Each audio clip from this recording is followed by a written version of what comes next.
What if your next product launch didn't just go live, but actually sold out? Because most e-commerce brands get this completely wrong. They send 1 or 2 emails, they post a couple times on Instagram, and then they cross their fingers. No build up, no excitement, no strategy. And then they wonder why no one shows up. But the truth is, the best product launches don't start on launch day. They start days before, sometimes even weeks before, with the right messaging, the right sequence, and the right psychological triggers. In this video, I'm going to walk you through the exact 6-part email framework that we've used to help e-commerce brands drive 2 to 3 times higher open rates, faster sellouts on their inventory, and long-term customer engagement that doesn't stop after launch day. Whether you're launching a new product next week or next quarter, this system will change the way you launch forever. All right, so let's get started. So first of all, why do you need a launch strategy? Well, here's why. The biggest mistake that most brands make is that brands treat product launches like they're just another announcement. They send 1 email, maybe 2, and then they expect traffic and sales to magically pour in. The unfortunate reality is that your audience is bombarded daily with offers and distractions, so one message is not going to be enough. Now, the best way to think of your product launches is similar to a movie release. The way that movies get released is, first of all, a teaser comes out, and that just builds anticipation. You don't really know much about the movie, you just know that a trailer is going to come out soon, and people start talking, and by the time the trailers come out, people are already waiting for the trailer to come out. So then you have more people that are ready. Then by the time the actual movie comes out, everyone's watched the trailers, they've gone and done some research, they're ready, they know exactly when the movie's coming out, how long the movie is, and where they can go to watch it. The premiere day is going to be a full-blown event, and it's full of excitement. Then after the movie's released, people keep talking about it, the reviews keep coming in, and the buzz keeps going on and on. Now, just the same way, your product launch should guide your audience emotionally, from an initial curiosity to I need this product now. So you can't just go straight to product launch because you want to build anticipation and you want to build hype. So because of this, we've already established that we're not just going to be sending 1 email on launch day.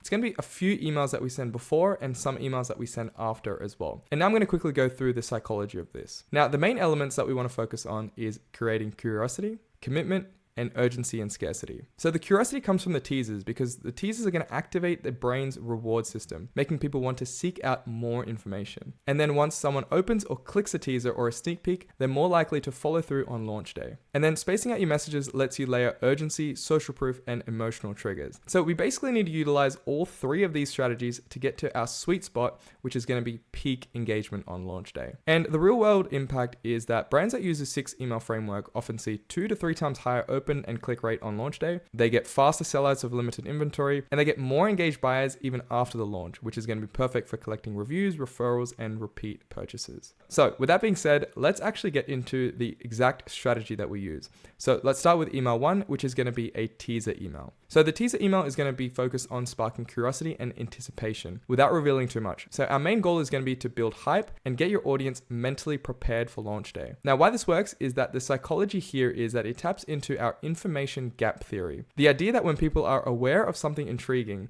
but they don't have all the information, they're going to be much more driven to learn more. When executed well, our teaser campaigns create anticipation that increases engagement through your entire launch sequence. So you want to send the first teaser email 7 days before your actual launch, and it's going to be something very, very simple. So as you can see, here's an example where it just says, keep your eyes open and your inbox refreshed. Next week, we're launching something new that we know you'll love. So we're not revealing much. We don't want the email to be long. Biggest thing that we want to focus on is telling them when the product is going to launch and just give them small amount of clues. So as you can see, here's another one. So your shave is about to get better. Check your inbox in 2 days. And here's an example from Apple. So for the visual strategy, basically what you want to do is either use a blurred product image, a silhouette, or a close-up, or just a plain background. And for the copywriting, you want to tease the benefits rather than the actual product. And you want to highlight what the audience will gain or feel. So things like it's smoother, smarter, and solves one annoying thing, or built for people who hate, insert common frustration. So again, you don't want to give too much information. You just want to leave clues. So after this email gets sent, then we want to send another email,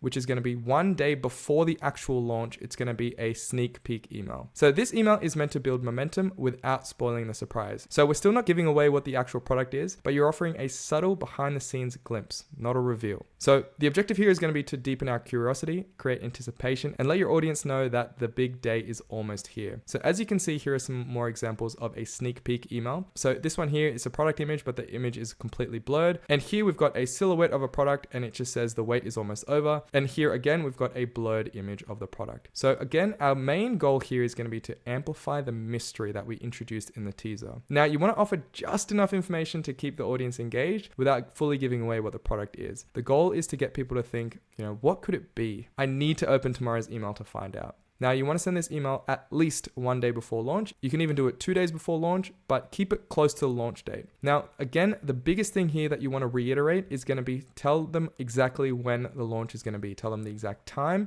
tell them the exact day. So they're ready to go once you've launched. Now, again, for the visual strategy, you want to use blurred, silhouette, or cropped images. You can add text on top, just like this. And you can also use things like GIFs that subtly shift but never fully reveal the product. Now, for copywriting, you want to drop hints or clues about the actual product's functions, materials, or transformation, but again, you don't want to tell them what it is. And lastly, you want to create urgency without pressure. So things like set your alarm, this drops tomorrow, or tomorrow everything's revealed, or mark your calendar for the launch date and time. Then we get to the actual launch day. So this is going to be the main event. So the launch day officially announces your new product, and it's going to convert that anticipation that we've spent so much time and effort building into action. So it needs to be bold, clear, and conversion focused, while also feeling like the natural climax of your teaser to your sneak peek sequence. So as you can probably already guess, this is going to be the highest sales volume email, but it's only going to work if it's structured correctly. So your audience has already been primed through curiosity and emotional buy-in. This is where you need to deliver the payoff. So most brands make the mistake of either overselling or under-explaining, but the best product launches are going to strike a balance of the two.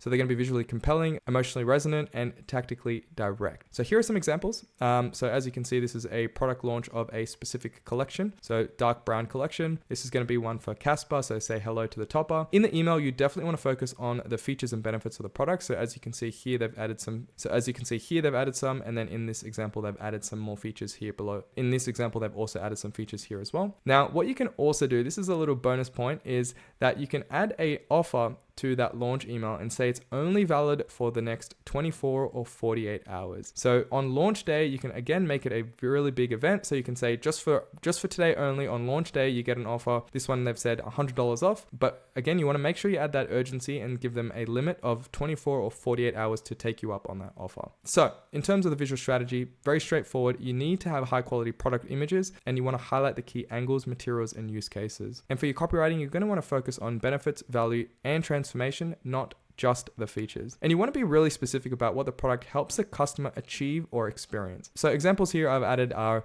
designed to simplify your daily routine without compromising style. Engineered for performance, built for everyday comfort. This is the upgrade you didn't know you needed. So again, we framed every feature with benefits as well. And of course, you also want to highlight your 2 to 3 key top features of the product as well. Next step is going to be resending that same launch email to anyone who didn't open it. So this one's pretty simple. You just want to resend that exact email that we just sent on launch day 48 hours later to anyone who didn't originally open it. So this is going to re-engage anyone who didn't open the original email. They might have just missed it. And what you'll find is just resending it is going to drive substantially more revenue and reach, because sometimes, despite all of the hype that you can build, sometimes life just happens and people forget about it, or they get busy or caught up with something else. So you want to give them that one more chance to open that email. And since you've already got an email built, just resend that exact same one. So you want to resend it to anyone who didn't open the original email. You want to, of course, update the subject line and preview text so it looks like a different email on their inbox, but you want to keep the email pretty much the exact same. So you want to just tweak some visuals and copy if there's anything time sensitive. So for example, if you had a launch day offer which was only for that launch day,